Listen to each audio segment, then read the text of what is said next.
Bonjour et bienvenue au Régional, votre émission d'information régionale de la vallée du Richelieu. Cette semaine, à l'émission, nous recevons Catherine Iseux-Hyperciel, présidente directrice générale de la Fondation du cancer du sein du Québec, au sujet d'un nouveau test de dépistage. Valérie Lausier et sa fille Alicia, nageuse participante à la compétition régionale au club de natation CNC pour le 29 mars prochain à la piscine de Belleuil. Visite en studio de Michael Philippot, conseiller à la gestion des matières résiduelles à la MRC de la vallée du Richelieu au sujet des nouvelles consignes de recyclage. Démonstration d'un site Internet regroupant les cas de fuite de données d'entreprise avec notre chroniqueur informatique Audrey Schenck. Bilan des efforts de préservation du Mont-Saint-Hilaire avec le maire Marc-André Guertin. Finalement, couverture de la remise de dons aux organismes de la région suivant la campagne d'opération Nez Rouge 2024. Je m'appelle Marc-Antoine Harvey et je serai votre animateur pour cette édition du Régional. Bonne émission!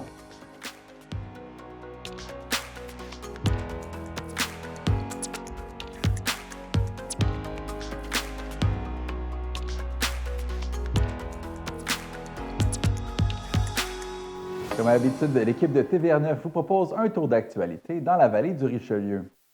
La faillite de la maison mère de Nordvolt en Suède soulève beaucoup de questions quant à l'avenir du projet d'usine de batterie à McMasterville.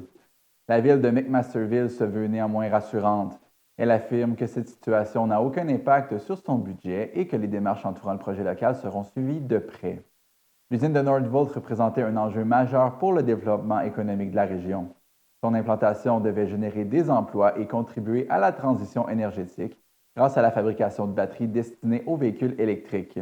Avec l'incertitude qui pèse maintenant sur l'avenir du projet, plusieurs citoyens et acteurs économiques expriment leur inquiétude. Le maire de McMasterville, Martin Dulac, reconnaît ses préoccupations et assure que la ville fera tout en son pouvoir pour défendre les intérêts de la communauté.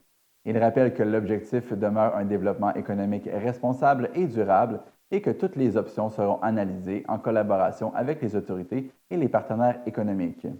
Dans les médias, McMasterville s'engage à suivre de près l'évolution de la situation et à explorer des solutions afin de préserver les opportunités de croissance pour la région. Une annonce économique beaucoup plus positive concerne la vallée du Richelieu. Un financement de 50 000 est accordé à la MRC dans le cadre du programme des stratégies jeunesse en milieu municipal. Le projet nommé Stratégie jeunesse Vallée du Richelieu vise à mobiliser les jeunes autour des grandes thématiques comme l'environnement, la culture, l'inclusion sociale et le développement économique. Grâce à cette initiative, des consultations jeunesse, des projets artistiques et communautaires, ainsi que des événements de participation citoyenne verront le jour. Le député de Bordua, Simon-Jolin Barrette, se réjouit de cette annonce et y voit une véritable opportunité pour les jeunes de la région. Il souligne l'importance d'un tel programme pour offrir des outils concrets afin qu'ils puissent s'investir dans leur milieu. Depuis 2017, ce programme gouvernemental a permis de financer 115 projets à travers le Québec, totalisant près de 5 millions de dollars en soutien aux municipalités. Cette année, 20 projets seront appuyés dans 13 régions administratives pour un financement total de 830 000 dollars. L'objectif avoué est de dynamiser les municipalités mais aussi de renforcer le sentiment d'appartenance des jeunes dans la vallée du Richelieu. Autre mesure pour favoriser l'essor économique de la région, le programme Place aux jeunes en région. Soutenu par le secrétariat à la jeunesse, le programme aide les jeunes âgés de 18 à 35 ans à s'établir en dehors des grands centres urbains, mais il offre aussi un soutien direct aux entreprises locales en quête de main-d'œuvre spécialisée. Les employeurs de la région peuvent ainsi afficher leurs offres d'emploi sur la plateforme placeausjeunes.qc.ca à condition que les postes demandent une formation postsecondaire ou une expérience équivalente. Place aux jeunes en région facilite les mises en relation entre employeurs et candidats potentiels, notamment grâce à un accompagnement personnalisé et à des séjours exploratoires qui permettent aux jeunes de découvrir leur futur milieu de travail avant de s'y établir définitivement. Avec cette initiative, le programme contribue non seulement à l'intégration des jeunes en région, mais aussi à soutenir le développement économique local en aidant les entreprises à combler leurs besoins en main-d'œuvre qualifiée. À Belleuil maintenant, l'entreprise Les Brasseurs du Moulin a dû déclarer faillite après avoir cessé abruptement ses services le 17 février dernier. L'entreprise affiche une dette de plus de 2 millions de dollars, affectant plus d'une quarantaine de créanciers. Les difficultés des brasseurs du Moulin avaient commencé bien avant cette annonce.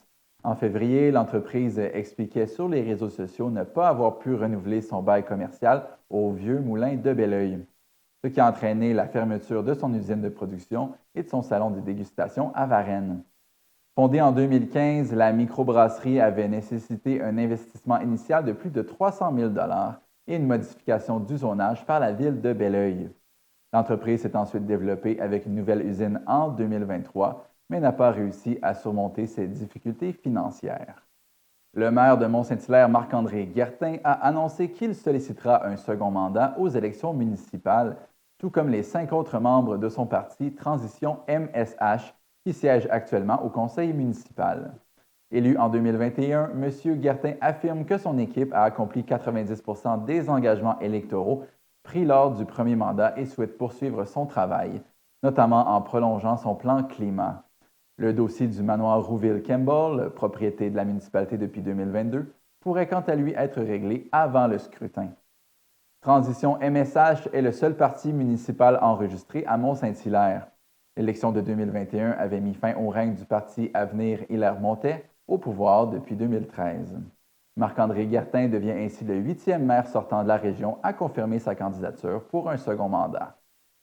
Après plusieurs mois de travaux, la Maison des jeunes des 4 fenêtres à Belleuil a officiellement rouvert ses portes le 12 mars dernier, offrant aux adolescents un espace modernisé et plus convivial. Grâce à un investissement municipal de 400 000 et à une subvention de 85 000 le chalet Claude Barrette a été transformé en un vaste espace ouvert comprenant un salon et une cuisine. La rénovation était essentielle selon le directeur Francis Lafortune, qui souligne que les anciens locaux rendaient les activités difficiles, surtout lors des soirées achalandées. Présente à l'inauguration, la mairesse Nadine Villot a souligné l'importance des maisons des jeunes, affirmant qu'elles offrent un espace sécuritaire et qu'elles peuvent même sauver des vies. La population est invitée à découvrir les nouvelles installations lors d'une journée porte ouverte le 29 mars prochain. Voilà, c'était votre survol hebdomadaire de l'actualité dans la vallée du Richelieu.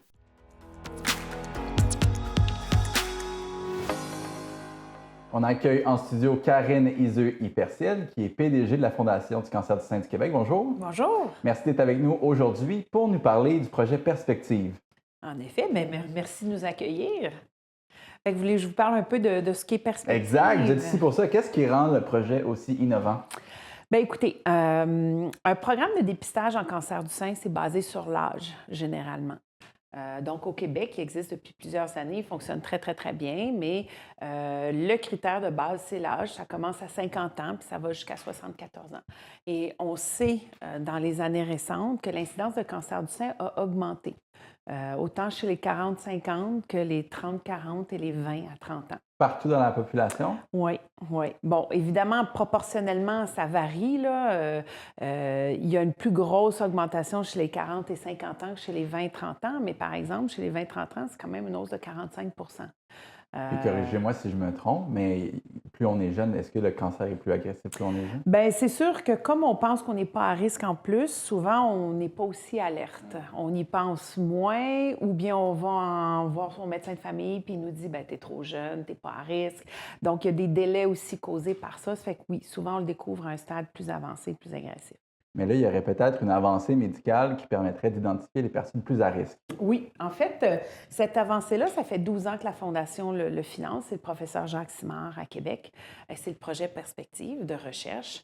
Ce qu'il a réussi à faire, en fait, au fil des ans, c'est une méthodologie de calcul génétique qui est basée sur un test salivaire combiné à un sondage, un questionnaire qu'il faut remplir. OK, donc au lieu que ce soit seulement l'âge, maintenant, il y a des critères plus personnels. En fait, ça serait comme un outil qui servirait de filtre pour rajouter, pour passer ceux qui en ont besoin, qui sont à plus haut risque. En gros, c'est tu fais un test salivaire, tu remplis le formulaire, puis là, on regarde, oui, des marqueurs dans ta salive, parce qu'on sait maintenant que quand ces marqueurs-là s'additionnent, bien, ton risque peut augmenter jusqu'à 80 d'un cancer du sein. 80 Oui, au lieu de regarder juste les gènes BRCA1 et BRCA2 qui sont plus connus, qu'on découvre avec des tests génétiques. Et on sait aussi que l'âge est un facteur, mais après, il y a la densité mammaire, il y a l'historique familial, il y a ta prise d'hormones, que ce soit la pilule anovulante, des hormones pour la ménopause, tout ça. Après ça, si tu as fumé, si tu as eu des enfants avant un certain âge.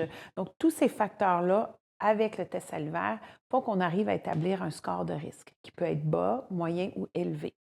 Et c'est un risque personnalisé à chaque personne. Et après ça, bien, ce qu'on pourrait faire, c'est qu'une personne qui a un risque élevé, qui a 40 ans, bien, au lieu d'attendre qu'elle ait 50 ans pour aller en dépistage, on pourrait l'envoyer tout de suite, faire une investigation plus en détail, aller avec un IRM, pas juste une mammo, puis ensuite établir que, bien, toi, peut-être qu'on va te voir à tous les ans au lieu des 2 ans ou aux 3 ans. Donc, ça nous permet de personnaliser le dépistage, d'être plus inclusif de tous les groupes d'âge, parce que ce serait vraiment basé sur le risque et non pas juste sur l'âge. Donc, en plus de peut-être sauver plus de vies, on peut détecter peut-être des problèmes plus tôt et également sauver des traitements coûteux plus tard dans la vie. Il y a des avantages aussi pour la société en général. Oui, bien, il y a des avantages pour la personne parce qu'on sait que si on va en prévention plus tôt puis en dépistage plus tôt, on peut trouver un cancer à un stade 0 ou 1. Premièrement, le coût d'un stade 1, c'est 39 000 dans le système versus un stade 4, c'est 370 000 à peu près. On sait aussi que quand on découvre un stade 0 ou 1, bien, le taux de survie est à 99 tandis que plus on avance, bien, à stade 4, le taux de survie est à 23 donc, ça serait sauver des vies, avoir une meilleure longévité, puis comme vous dites, un traitement moins invasif parce qu'on le découvre plus tôt et tout ça égale à moins de coûts pour le système en bout de ligne. Le traitement, le test n'est pas encore disponible, par contre. Non, c'est encore à l'état de la recherche clinique. Par contre, la Fondation Travail, on finance avec Génome Québec ce qu'on appelle l'homologation du test salivaire. Ça, ce que c'est qu'on prend un test salivaire qui est utilisé en recherche clinique pour l'homologuer pour une utilisation en clinique pour la population. Donc ça, c'est l'étape 1. Ça devrait prendre à peu près 1 an. Et après ça, bien, ce qu'on souhaite, nous, aujourd'hui, en sortant, en expliquant à la population que ça existe, c'est d'avoir le soutien de la population qui aimerait bien ça, avoir accès à cet outil-là, comme nous, pour faire pression auprès des instances gouvernementales. Et on fait pression avec? Avec une pétition. Une pétition. Oui. D'ailleurs, en date de ce matin, on a 18 000 signatures, donc on encourage les gens à venir. Donc, la pétition, on peut la trouver sur Internet. Oui. L'adresse SEINS, S-E-I-N-S, et sauve.com. Oui. On invite les gens à aller signer, ceux qui sont intéressés par le projet. Oui. Quelles seraient les étapes subséquentes par la suite? Oui, bien ensuite, ça va être, une fois que l'homologation va être terminée, ça va être d'organiser avec toutes les publications scientifiques de cette recherche-là, une approbation probablement vers l'INES pour dire qu'en effet, c'est conclusif comme moyen de détecter un niveau de risque pour une femme d'avoir un cancer du sein. Et après, on souhaiterait l'implantation à travers la province. Puis ça, bien, j'imagine que ça se déploie par région. On ne peut pas partir partout en même temps. Mais l'idée, c'est que ça devienne accessible et qu'à l'avenir, ça serve de filtre pour prioriser les gens en dépistage puis augmenter le taux de survie en bout de ligne. Puis c'est une innovation qui vient d'ici, qui vient du Québec. Oui. Alors, professeur Jacques Simard, Université Laval, CHU de Québec. La Fondation a investi il y a 12 ans dans le projet. On a été les premiers à sortir de l'argent pour le supporter dans son projet. Depuis, Génome Québec y a participé. Il y a eu beaucoup de gens, il y a beaucoup de travail qui a été fait. Et ça a été testé chez 4 500 femmes en pleine pandémie ici au Québec. Mais ça rejoint aussi l'Ontario, la France, l'Angleterre, l'Allemagne, qui sont tous aussi dans le consortium, là. Est-ce qu'il y aurait même des gènes qu'on puisse détecter qui permettraient avec certitude d'identifier que cette personne-là va développer un cancer? Est-ce qu'on est rendu là dans la science? C'est sûr que quand on est porteur des gènes BRCA1 et BRCA2 qui ont été identifiés, puis ça, on le découvre quand on passe un test génétique, si, par exemple, on a une historique familiale de cancer du sein, oui, ça, c'est sûr qu'on est prédisposé à un cancer du sein. Donc, il faut surveiller, il faut prendre des mesures. Des fois, c'est une reconstruction mammaire pour enlever le niveau de risque. Des fois, ça peut aller jusqu'à enlever les ovaires, l'utérus et tout le reste. Préventivement. Donc, préventivement, lorsque oui. le risque Oui, est mais bon, ça, substantiel. c'est une petite portion de la population, les jeunes BRCA1 et BRCA2. Avec perspective, puis le score de risque personnalisé, le test salivaire, ça, c'est plein d'autres marqueurs dans l'ADN que quand on les additionne, bien là, on peut arriver à un certain niveau de risque. Et si je ne me trompe pas, c'est à peu près 15 à 20 de la population qui est dans du moyen haut risque. Et donc, ceux-là, on pourrait déjà commencer à les envoyer dans un programme de dépistage sur mesure, justement, pour prévenir de découvrir un cancer trop Ben, tard. ça semble être une grande avancée. Je rappelle la pétition sain-et-sauve.com pour aller donner notre encouragement pour que ça Oui. puisse être homologué le plus rapidement possible. Je suis certain que ça va être une grande avancée qui pourra aider plein de personnes. Puis, Oui. merci beaucoup. Je rappelle, Mme Hyperciel, vous êtes présidente directrice générale Oui. à la Fondation du cancer du sein du Québec. Merci d'avoir été avec nous aujourd'hui. Merci.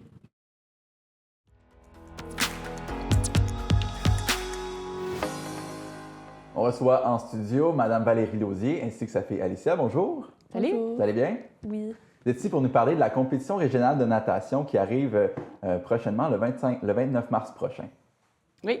Donc, ça va avoir lieu à la piscine Centre aquatique de Belleuil. Ouais. Donc, l'association régionale regroupe environ 10 à 12 clubs. On va avoir 3 sessions différentes. Donc, la session du club de Belleuil et Chambly est prévue à 13h30. Okay. Alors, ça va être environ 300 jeunes en tout là, qui vont venir compétitionner de niveau régional. Donc, c'est les premières compétitions, disons qu'il y a plusieurs clubs que les jeunes peuvent avoir la participation. Toi, Alicia, est-ce que tu as hâte? Oui, j'ai hâte. Ça va être vraiment... je crois qu'il va y avoir beaucoup de monde, là, donc ouais. Toi, tu as quel âge, Alicia? 14 ans. Ça fait combien de temps que tu fais de la natation? C'est ma 3e année cette année. De compétition? Oui, de compétition. Sinon, avant, je fais plusieurs années de natation, mais juste les cours. Puis, qu'est-ce que ça t'apporte pour toi dans ta vie, faire de la natation comme ça? Ben, c'est sûr, ça m'amène des qualités comme la discipline, toutes des choses comme ça. Vraiment, ça me permet d'apprendre à me toujours donner mon 100% dans tout ce que je fais. Sinon, c'est sûr que moi, ça m'amène beaucoup de plaisir. Ouais, j'aime vraiment Quand ça. on parle de discipline, c'est aussi des sacrifices. Hein? Est-ce qu'il y a eu des sacrifices que tu as eu à faire ou comment ça ressemble ton horaire? Je m'entraîne 6 fois par semaine, donc chaque soir et le samedi matin. Et c'est sûr qu'à mon âge, c'est des sacrifices. Je peux pas faire peut-être des activités avec mes amis des fois. Ouais. C'est sûr. Puis vous, comment vous voyez ça, que votre fille soit impliquée comme ça dans un sport?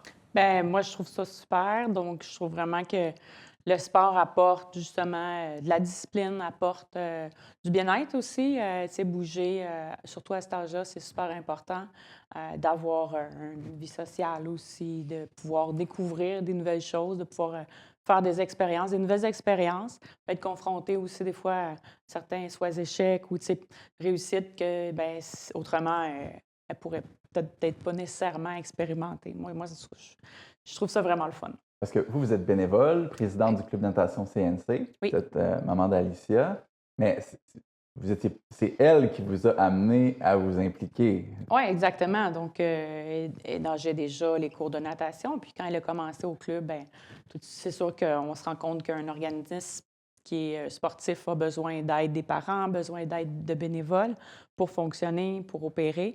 Alors, j'ai donné mon temps, puis je suis embarquée dans l'engrenage pour finalement être présidente, puis vraiment collaborer beaucoup. Puis c'est vraiment le fun de pouvoir faire grandir ce club-là, puis qu'il y a encore plus de jeunes qui puissent nager.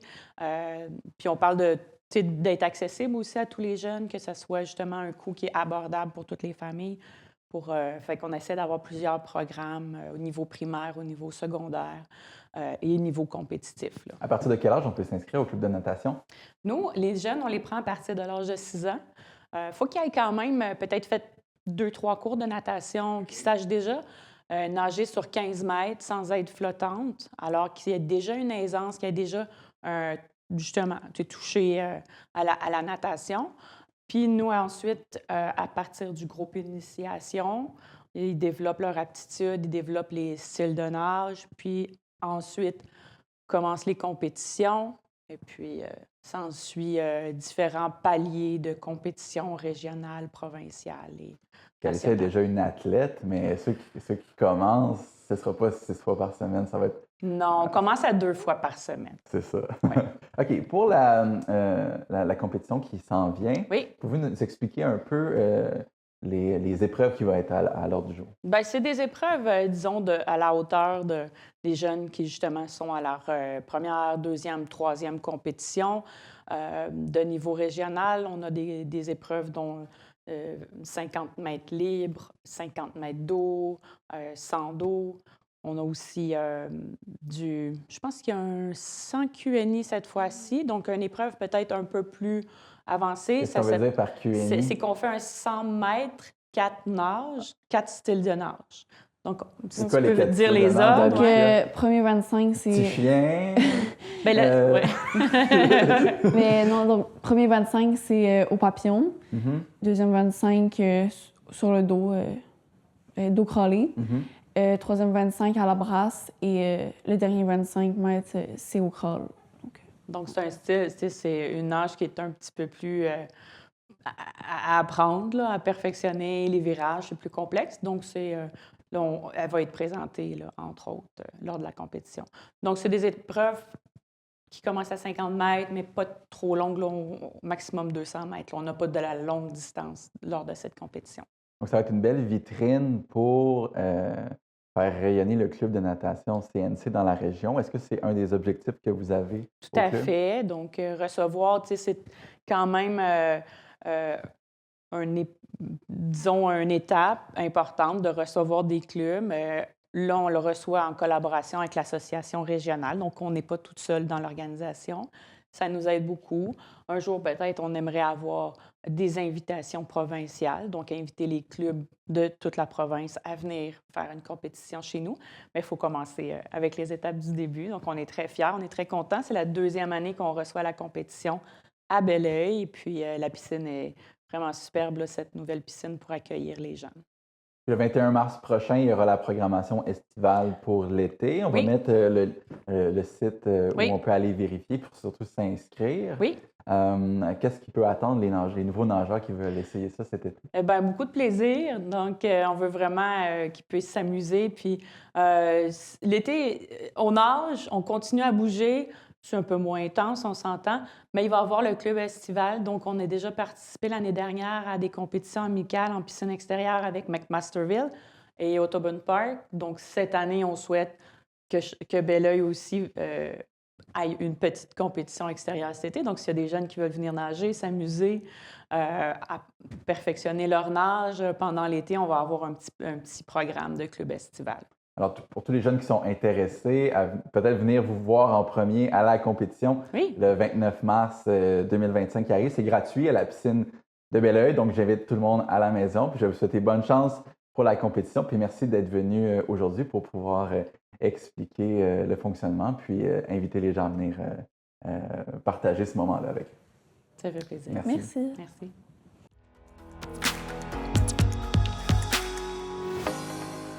On reçoit maintenant Michael Philippot, qui est conseiller à la gestion des matières résiduelles à la MRC de la Vallée du Richelieu. Bonjour. Bonjour Marc-Antoine. Merci d'être avec nous aujourd'hui. Ça fait Vous êtes plaisir. ici pour nous parler des nouvelles façons de récupérer dans la MRC. Oui, effectivement, depuis le 1er janvier de cette année, il y a la modernisation de la collecte sélective, donc finalement de la récupération qui est en place. Donc maintenant, dans votre bac bleu, vous pouvez mettre tout ce qui est contenant, emballage et imprimé. Bac bleu, c'est le bac pour le recyclage. Exact, on l'appelle bac de récupération par les directives de EEQ, l'organisme qui s'occupe de ça maintenant. OK. Mais donc vous pouvez mettre contenant, emballage, imprimé maintenant. Et justement, vous avez amené des exemples avec nous. Est-ce qu'on peut voir qu'est-ce qui est inclus et qui est désormais exclu du recyclage? Exact. Donc, il y a quelques matières qui n'étaient pas acceptées auparavant. Donc, quelques emballages et contenants que vous pouvez voir ici. Oui, allez-y. Emballage de bar-tendre, peux le montrer là, à la caméra. Là. Emballage de bar-tendre, pot de yogourt, sac de chips, petit emballage en plastique comme ça, des barquettes de polystyrène pour la viande. Ça, c'est nouveau. Avant, on ne pouvait pas le... Exact. Avant, on les récupérait déjà à notre éco-centre pour les valoriser, mais sinon, les citoyens devaient le mettre dans leur bac d'ordures. Fait que dorénavant, c'est récupéré dans le bac bleu, tous les contenants emballages imprimés, sauf les emballages de polystyrène comme ça d'emballage, donc votre télé, votre nouveau meuble, tous ces emballages qui se défont en petites billes, on les récupère à l'éco-centre plutôt que dans le bac bleu. Sinon, vous pouvez les mettre dans votre bac noir, malheureusement, mais le mieux, c'est de les amener à notre éco-centre, ainsi que les aérosols de même. Il faut éviter de les mettre dans le bac bleu, ça peut causer des petites explosions, des choses comme ça quand on compacte. Des petites ou des grosses parfois. Okay. On a déjà vu des images assez... ouais, comme des batteries par exemple. Oui, exactement, c'est ça. Fait que toutes ces affaires-là, on évite de les mettre dans le bac bleu. À l'éco-centre, on récupère tout ça. C'est ça, à l'éco-centre. Okay. Lorsqu'on a ces produits-là, on les garde de côté, puis on peut aller les porter à l'éco-centre. Avec quoi d'autre qu'on peut aller porter à l'éco-centre?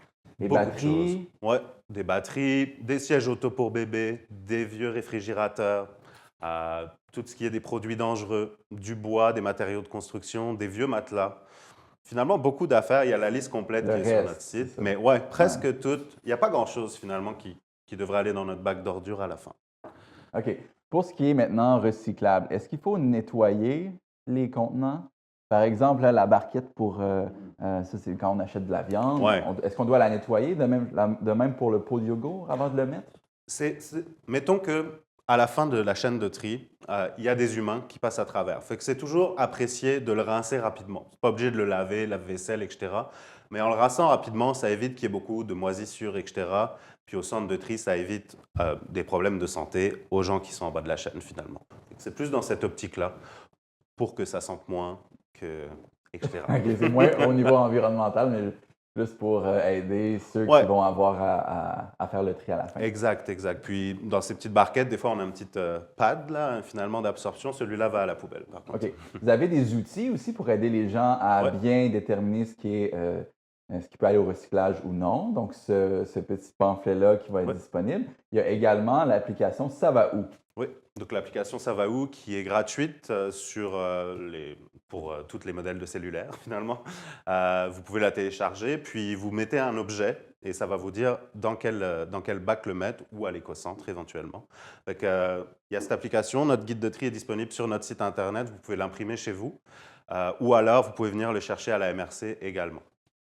L'été va éventuellement arriver. C'est maintenant le printemps. Qui dit été dit le gazon. Oui. Est-ce qu'on doit couper, lorsqu'on coupe le gazon, est-ce qu'on doit le mettre sur le côté de la route? Qu'est-ce qu'on fait avec le gazon? Le gazon va avec la collecte des résidus verts. On en a à peu près une dizaine par année, si je ne me trompe pas. Auparavant, il était toléré dans la collecte du bac brun, l'Organibac. Le problème, c'est qu'on en retrouvait beaucoup au centre de biométhanisation et ça causait des bris. Et le potentiel méthanogène, donc d'énergie de cette matière, est peu élevé. On retrouve vraiment comment on se ramassait avec 95% de gazon et ça ne donne pas une matière intéressante à la fin. Fait que c'est pas très intéressant. Vous parlez de potentiel méthanogène. Ouais. Donc, lorsqu'on collecte des ordures, j'imagine qu'il y a une façon de récolter le méthane des ordures. Est-ce que c'est le même processus qui se passe dans les sites d'enfouissement? Oui, ça ressemble un petit peu à ça, effectivement. Dans les sites d'enfouissement, en tout cas dans la majorité, ils essaient de capter effectivement le méthane qui est émis par la décomposition des matières, qui est très lente. Comme il n'y a pas trop d'oxygène, c'est très lent sous terre, etc. Nous, à la CEMEX, qui est l'usine de biométhanisation à Varennes, dont la MRC est partenaire, on utilise ce processus. C'est dans des gros digesteurs, là, on met toute la matière. C'est comme un estomac, dans le fond. Ça digère, ça fait du gaz comme un estomac. Donc le gaz est capté, réinjecté dans le réseau de gaz naturel. Puis la matière résiduelle, le digestat, là, va être utilisé en tant que fertilisant dans les exploitations agricoles, etc. Donc, en utilisant ce méthane-là, on n'est pas obligé d'aller le forer ou aller le chercher à l'état naturel. Exact. Puis ça évite qu'il s'en aille dans l'atmosphère. Et comme c'est un gaz à effet de serre 20 fois plus dommageable que le CO2, ça vaut le coup de le capter. Deuxième partie, on voudrait parler de l'élargissement de la consigne. Oui, bien sûr. Donc depuis le 1er mars de cette année, il y a eu un élargissement de la consigne à toutes les bouteilles de prêt-à-boire en plastique, de 100 ml à 2 litres. Fait que maintenant, votre bouteille d'eau est consignée, c'est-à-dire que vous payez 10 centimes quand vous l'achetez, en plus, pour chaque bouteille. Bouteille de jus, c'est pareil, etc. Donc, ça vaut quand même le coup de la ramener au magasin ou au point de dépôt. Les points de dépôt sont en déploiement actuellement par Consignation. On est un peu en phase de transition actuellement où il y a certains détaillants qui ont arrêté de les reprendre et on est en train de déployer le point de dépôt. L'objectif, c'est qu'il y ait beaucoup de points de dépôt à la fin d'ici 2027, mais c'est la transition. Pour le moment, on a juste un point de dépôt qui n'est pas une épicerie sur le territoire de la MRC, c'est à Carignan. Donc vraiment un endroit où vous pouvez amener vos contenants, vous déposez le sac en vrac dans une machine, le sac en vrac dans une machine, puis ça va compter pour vous, etc. Puis vous remettre l'argent. Donc, ce n'est pas les mêmes machines qu'à l'épicerie pour les canettes, mais éventuellement, il va y avoir quelque chose de semblable. C'est éventuellement exact. Il devrait ouvrir des lieux un peu partout, donc sur le territoire, au fur et à mesure des 2 prochaines années. On espère rapidement. Et pour le futur, il y a aussi il y a des plans pour augmenter la récupération aussi au verre et aux multicouches. Oui, exactement. C'est ça. C'était prévu de le faire cette année. Ça a été décalé pour des raisons pratiques, comme les détaillants n'étaient pas prêts et le réseau aussi de collecte n'était pas prêt à recevoir ça. Ça va faire beaucoup de main-d'œuvre. Le verre, ça pèse lourd, etc. Donc oui, effectivement, dans 2 ans, au 1er mars 2027, les contenants de verre et multicouches, type Tetra Pak, briques de jus, etc., seront consignés également. Gaël Philippot, je rappelle, vous êtes conseiller à la gestion des matières résiduelles à la MRC. Merci de venir vous expliquer tout ça. J'espère qu'à la maison, on pourra on va pouvoir mieux déterminer qu'est-ce qui va au recyclage et enfin mettre moins de déchets dans les poubelles. Puis, je rappelle aux gens, tout est disponible sur le site Internet mrcvr.ca. Merci beaucoup. Merci. Bonne journée.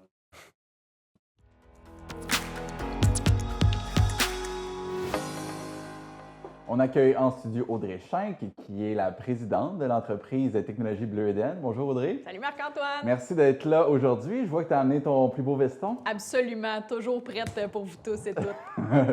Également, un ordinateur. On va essayer de faire une démonstration des sites qu'on peut aller voir en cas de fuite informatique. Peux-tu juste nous expliquer le contexte? Oui, effectivement, dans le fond, surtout pour l'entrepreneur ou l'entrepreneure qui veut s'informer un peu plus à savoir si ses données sont compromises. Si ses propres données. Ses propres données et les données de son organisation. C'est ça. Entendons-nous, il y a certains sites qui peuvent nous aider à aller voir ça et sans qu'on ait à passer par le dark web. Parce que souvent, les gens, le mot dark web, ça fait très, très peur, même s'il peut y avoir un côté très positif à ça.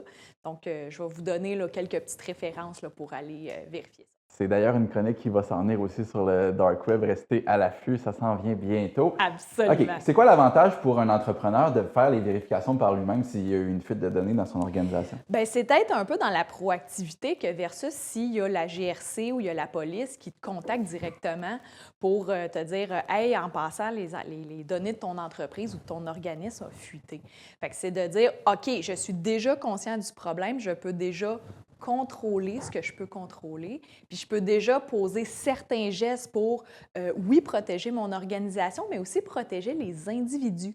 Parce que des fois, ce que les gens oublient, oui, on parle de fuite de données, de grandes entreprises, etc., mais souvent, la deuxième vague d'attaque, quand les pirates vont frapper, c'est au niveau des individus. Donc, quand on parle de données personnelles, nom, prénom, numéro de téléphone, compte bancaire, etc., c'est souvent là que les pirates vont frapper au deuxième coup. Des tentatives de fraude, par exemple, on va cibler les individus qu'on a l'information, puis là, on va pouvoir essayer d'appeler ou envoyer des courriels, des appels téléphoniques, des lettres, donc tous les moyens possibles pour rejoindre ces gens-là. Les réseaux sociaux aussi, d'ailleurs. Donc, nos organisations, qu'elles soient lucratives ou non, est une mine d'or pour les pirates, tant par les secrets professionnels que par l'information personnelle qu'on détient. Une fois qu'on sait qu'on a eu une fuite d'informations, à ce moment-là, on peut communiquer avec les membres de notre organisation pour les avertir que ça se peut qu'il y ait des tentatives de fraude qui s'en viennent. Exactement, puis surtout en vertu de la loi 25 qui est effective depuis le 22 septembre 2022, on a ce devoir de transparence de communiquer qu'est-ce qui a fuité, quelles sont les conséquences possibles et aussi qu'est-ce que les organisations font pour tenter de rectifier le tir. On va aller voir directement comment faire. Donc, une personne qui va aller vérifier si ton entreprise a eu une fuite ou n'importe quel consommateur peut aller vérifier ça. Montre-nous comment on fait avec un ordinateur. Oui, dans le fond, déjà de base, quand les gens savent utiliser un navigateur Internet, donc que ce soit Microsoft Edge, Google Chrome, Firefox, on a besoin d'une connexion Internet. Ça, c'est vraiment la base. On peut aussi Une souris, un clavier, Ça peut aider, effectivement. une prise dans le mur. Il y a toujours moyen de moyenner, mais ça peut aider. Donc, on va sur notre navigateur Internet. Puis, dans la barre d'adresse, on va indiquer les sites Internet que je vais vous nommer. D'abord, il y a Ransom Live, qui est un site qui est très connu, notamment pour... Ransom Life. Oui, Ransom Live. Live. Oui, exactement. Où est-ce qu'on peut aller voir là, les dernières victimes, les dernières organisations où des données ont fuité. Comment ça marche, ce site-là? Oui, dans le fond, justement, là, on l'a à l'écran ici. On peut faire une recherche, en fait, de savoir est-ce que telle organisation s'est faite encrypter ou que ses données se sont rendues publiques. Fait que j'ai pris le cas d'une organisation qui a été très publicisée en termes de fuite de données par les médias et même probablement du côté légal. Donc, on l'a à l'écran. On voit c'est qui le groupe de pirates qui a sévi. On a une description de l'entreprise aussi, de dire qu'est-ce qu'ils font. Parce que, bon, on parle soit de grandes entreprises, mais il y en a des plus petites aussi. Donc, on voit le secteur, on voit la date où ça a été découvert, cette fuite-là, où que les données ont été publiées. Donc, autant qu'on peut passer, comme je disais, par la barre de recherche du site Ransom Live, qu'on peut, par exemple, dans le menu de gauche là, que vous voyez, on peut aller dans les Recent Victims. Puis malheureusement, c'est des sites souvent anglophones. Donc, c'est sûr qu'il faut un peu déduire, là, si on parle moins bien cette langue-là, qu'est-ce qu'il y en est.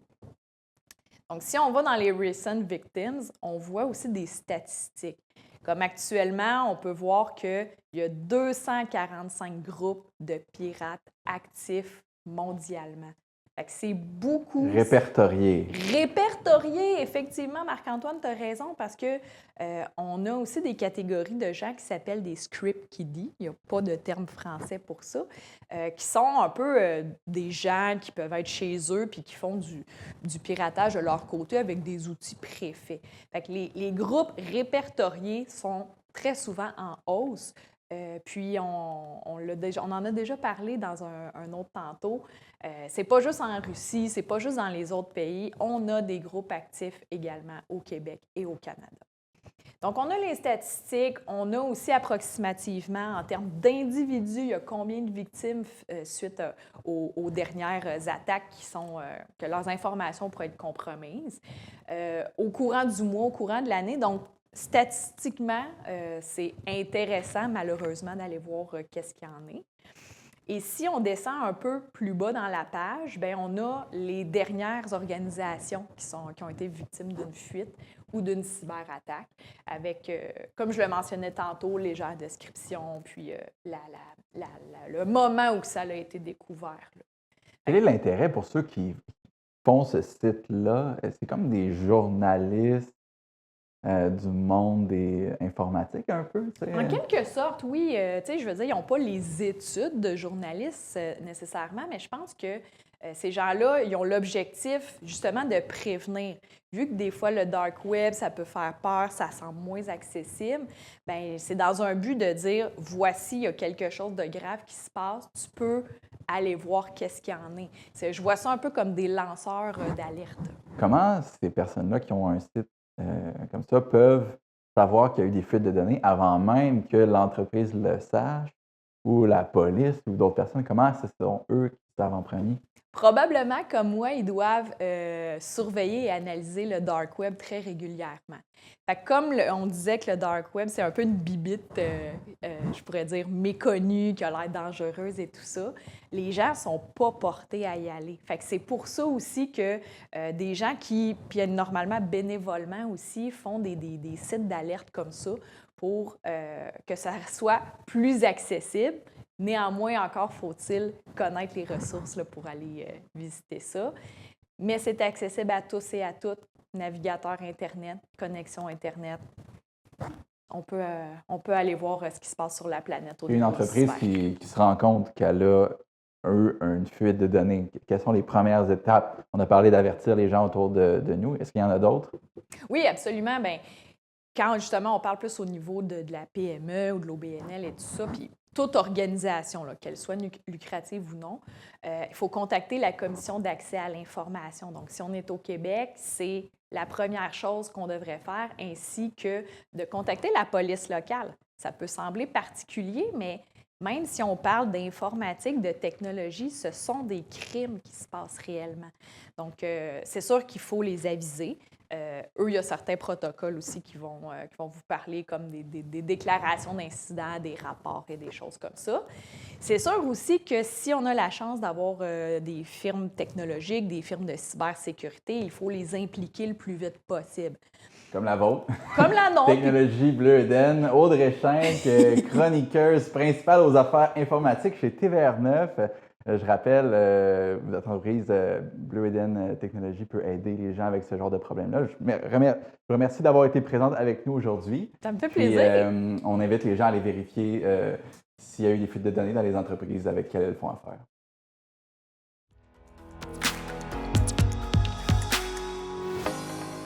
On accueille maintenant en studio Marc-André Guertin, qui est maire de Mont-Saint-Hilaire. Bonjour, M. Guertin. Bonjour. Merci d'être avec nous aujourd'hui. Mon plaisir.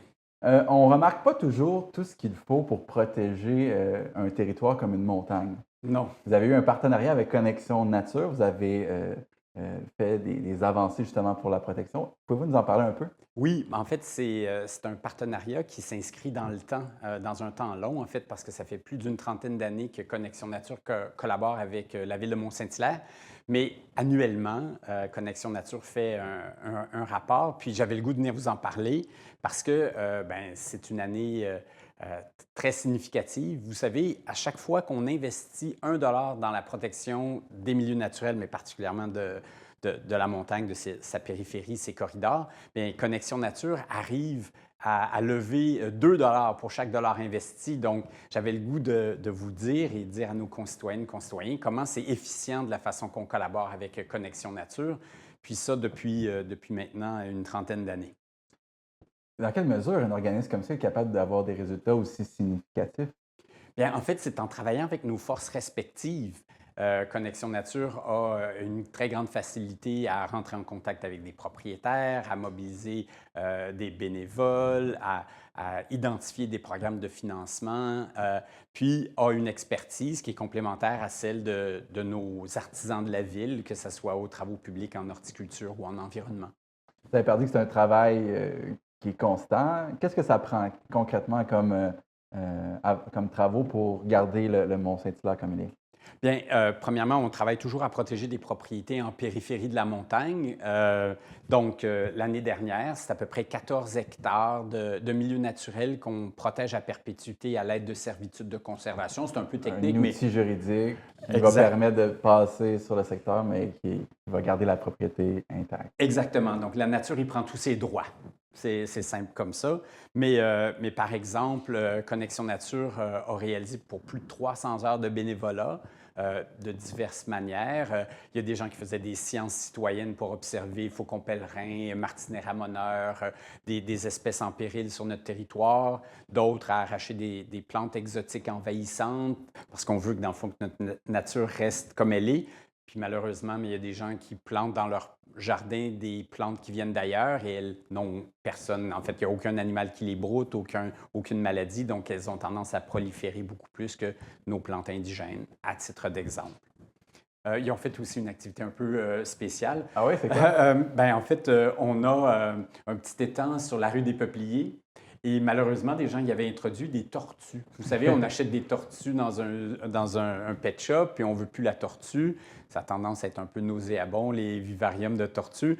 On fout ça dans un étang, les tortues se mettent à proliférer, prennent la place de nos tortues indigènes qui sont pour la plupart en statut précaire. Donc, l'année dernière, on a retirer les tortues de cet étang-là, à titre d'exemple. Donc, des fois, c'est des activités qui marquent un peu l'imaginaire. Juste pour vous dire comment on veille sur plein de paramètres avec Connexion Nature. On peut connaître des enclos, mais il y a aussi des exclos. Oui, en fait, le Mont-Saint-Hilaire n'échappe pas en fait aux pressions de la surabondance des cerfs de Virginie. Heureusement, Mont-Saint-Hilaire, d'un côté de la montagne, il y a de la chasse. De l'autre côté, c'est plus difficile à cause de la proximité des maisons. Puis ça fait des décennies que nos agriculteurs ont compris qu'avec des bonnes clôtures, ils pouvaient protéger leurs vergers, puis que les cerfs ne pouvaient pas venir manger dans leurs vergers. Bien, nous, on a commencé il y a quelques années à faire la même chose, donc d'aménager des exclos, c'est-à-dire des clôtures qui, dans le fond, excluent les cerfs pour protéger des espèces de plantes rares qu'on a souvent, parce qu'à Mont-Saint-Hilaire, on a plein de plantes rares, là. On peut penser à la lumifongueuse, à la Phégoptère à hexagone, qui est une fougère très rare, enfin, ainsi de suite. Donc, on aménage des exclos. Puis l'année dernière, Connexion Nature nous a aidé à aménager 2 exclos additionnels qui sont éducatifs pour que les gens puissent voir c'est quoi l'effet du broutage. Donc, ils sont à proximité des sentiers. Ils ont essayé une nouvelle technique qu'ils ont élaborée qui est très souple, qui n'est pas très intrusive. Puis, comme ça, bien, ces espaces-là sont protégés. Les cerfs ne peuvent pas aller y brouter. Puis, ils sont assez proches des sentiers pour que les gens puissent voir la différence entre brouter et pas brouter. Puis, éventuellement, ça aide à comprendre pourquoi est-ce qu'il faut avoir des mesures de contrôle pour le cerf. J'imagine que c'est bon d'avoir justement un repère visuel pour comparer. Bien, moi, c'est ce qui m'a, dans le fond, marqué. Il y a déjà quelques décennies de ça, j'étais allé dans les Shawagongs, près de New York. Puis j'avais vu ces exclos-là, puis c'était tellement parlant que là, je me suis dit qu'il en fallait davantage à Mont-Saint-Hilaire. Il y a également le sentier du Piémont. Oui, bien, en fait, Connexion Nature nous aide à faire des aménagements, à faire de l'entretien. Puis, en fait, il y a maintenant des compteurs de personnes sur nos sentiers. Donc, c'est agréable de voir comment nos sentiers en nature sont utilisés. Il y a 60 000 personnes qui ont utilisé le sentier du Piémont l'année dernière, juste pour vous dire comment, dans le fond, la nature, elle est appréciée. Puis c'est une infrastructure qui coûte très peu, mais qui rend des services qui sont très grands, notamment pour la qualité de vie, pour notre santé mentale et autres. Puis il y a beaucoup de monde qui l'utilise. Donc, c'est le fun. Grâce à Connexion Nature puis au compteur, bien, on le sait. Votre lien avec Connexion Nature semble avoir des fruits importants. Il y a également les prochaines élections municipales qui vont arriver. J'ai cru comprendre que vous alliez solliciter un 2e mandat, et pas seulement vous, les 5 autres membres de votre équipe transition MSH. Oui, en fait, on en a fait l'annonce officielle il y a quelque temps. Donc, je suis très, très heureux, en fait. On s'est accordé un moment de réflexion. Ça a été une décision prise en équipe. Mais je suis très heureux, d'être entouré de cette belle équipe-là de conseillers. Puis, particulièrement choyé, en fait, que tout le monde veuille, malgré des fois les vents de face qu'on rencontre, que tout le monde se représente pour un second mandat. Je suis particulièrement heureux de cette Et la protection de l'environnement va rester au cœur des objectifs de votre formation politique. Oui, c'est au cœur de notre engagement politique, mais c'est dans notre ADN, je vous dirais même. Sauf que bien, les années qui s'annoncent vont être riches de d'autres défis. Je pense notamment à la mise en œuvre de notre politique d'habitation, parce qu'il faut penser loger notre monde. Puis, bien, on est dans une période économique trouble, donc il va falloir continuer, comme on a fait dans les 4 dernières années, à faire une gouvernance très, très serrée, notamment au regard des finances publiques. Gartin, je rappelle, vous êtes maire de Mont-Saint-Hilaire. Merci beaucoup d'avoir été avec nous aujourd'hui. Merci pour votre travail de protection du Mont-Saint-Hilaire. Puis bonne chance pour les élections qui vont arriver à l'automne. Merci, puis merci à Connexion Nature. Merci à eux aussi. Au revoir. Au revoir.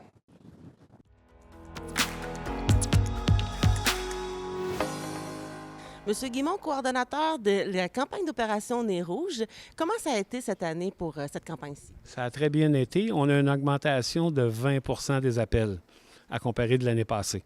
Mais qu'est-ce que vous avez fait pour ça? Est-ce que c'est la nouvelle application avec le téléphone? Ou? La nouvelle application avec le téléphone, la nouvelle application qui a donné 30 de moins d'appels, mais plus sur l'application. Et le monde a commencé à nous connaître de plus en plus parce qu'on a travaillé beaucoup avec les restaurateurs et les bars à les solliciter pour dire qu'on est là. Fait que ça a aidé beaucoup en mettant des affiches et compagnie. On s'entend que vous avez beaucoup de bénévoles pour cette machine-là, mais vous-même, vous avez été dans les restaurants et vous avez fait des tournées. Oui, c'est moi qui fais les tournées avec la mascotte. C'est moi qui va voir tous les restaurateurs, les propriétaires des salles et compagnies, qui va voir tout ce monde-là. C'est beaucoup, beaucoup d'ouvrages, mais j'aime ça. Et suivant cette campagne-là, vous avez réussi à ramasser un bon montant quand même à remettre aux organismes? Pratiquement 18 000 cette année. L'année prochaine, on devrait aller entre 20 et 25 000 à remettre. Et vous remettez ça aux organismes de la région? Des organismes de la région qui sont venus participer, qui ont venu faire du bénévolement, des raccompagnements, c'est la façon de faire pour qu'on vous redonne de l'argent.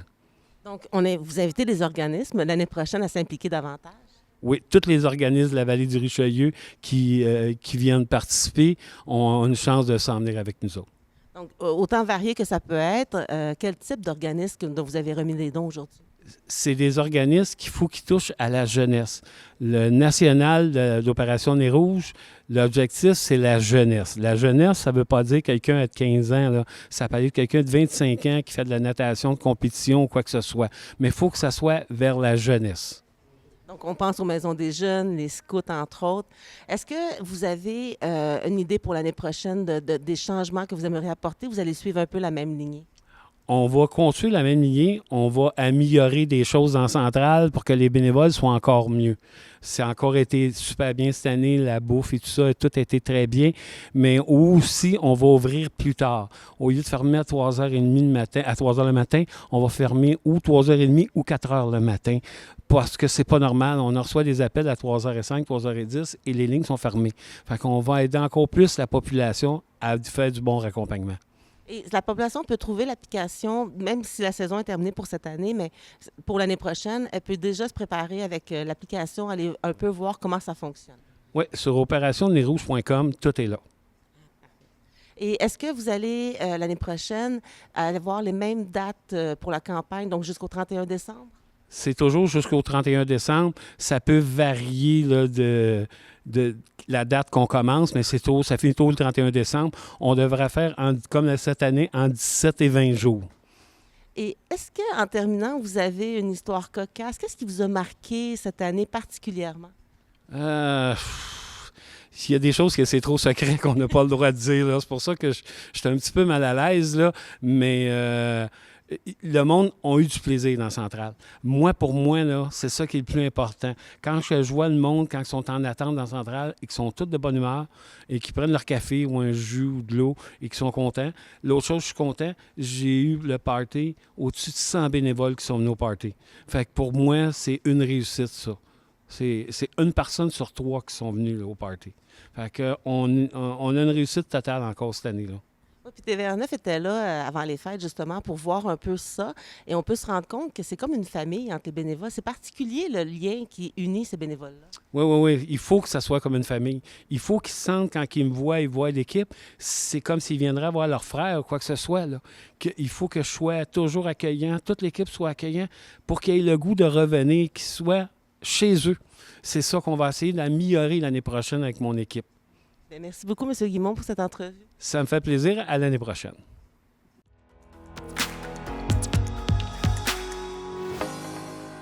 Voilà, j'espère que vous avez apprécié l'émission de cette semaine.